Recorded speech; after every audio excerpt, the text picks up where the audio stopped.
Hi everyone, welcome to another LJHA community update.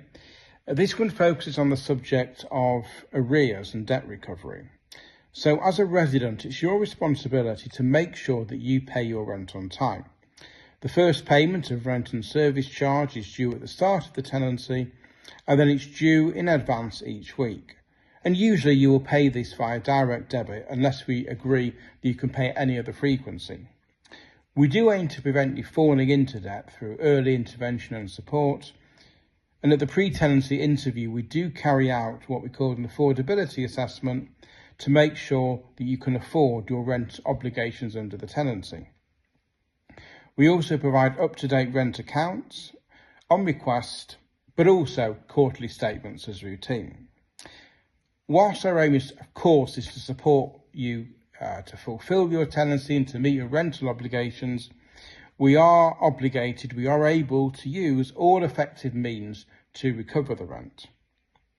When a debt has occurred on a rent account, we will encourage you to pay off the debt in full. If circumstances prevent you from doing that, then we will discuss a payment plan with you. So what is the process?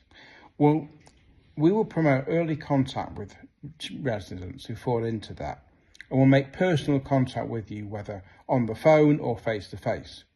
Throughout the process, though, we might contact you through letter, email and texts.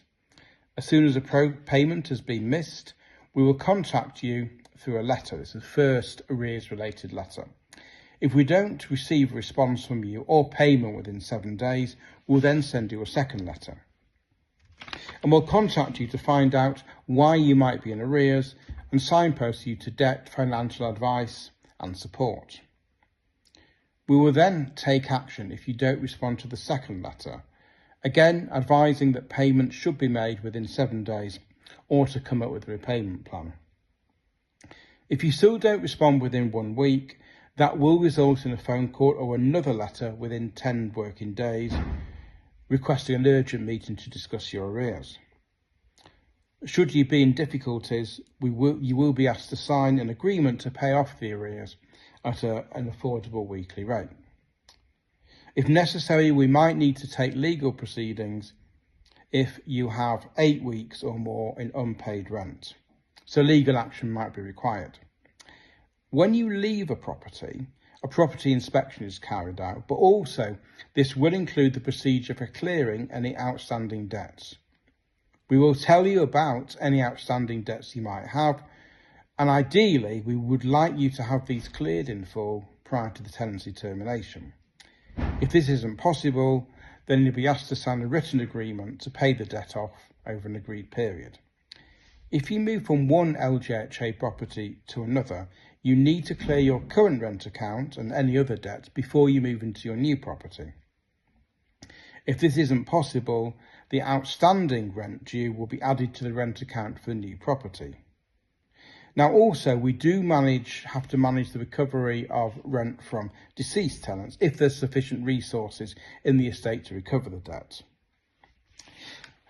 Also, I want to mention something about recharges. So many of our repairs are included in the service charge, which you pay each year. There are some things that we call rechargeable repairs, which is where there's things that need to be repaired at your cost or it's your responsibility to fix. If you report a repair that is rechargeable, prior to arranging the repair, we will contact you to tell you what needs to be fixed and how much it's going to be. And we can arrange the repair and then recharge you, giving you the opportunity to pay the recharge invoice in stages depending on the amount. And the process for recovering unpaid recharges will follow the same process as recovering rent arrears. So I appreciate this might be a little bit complicated, of course. Please contact us if you would like any further information on the process for arrears and debt recovery. Our finance team will be happy to help you.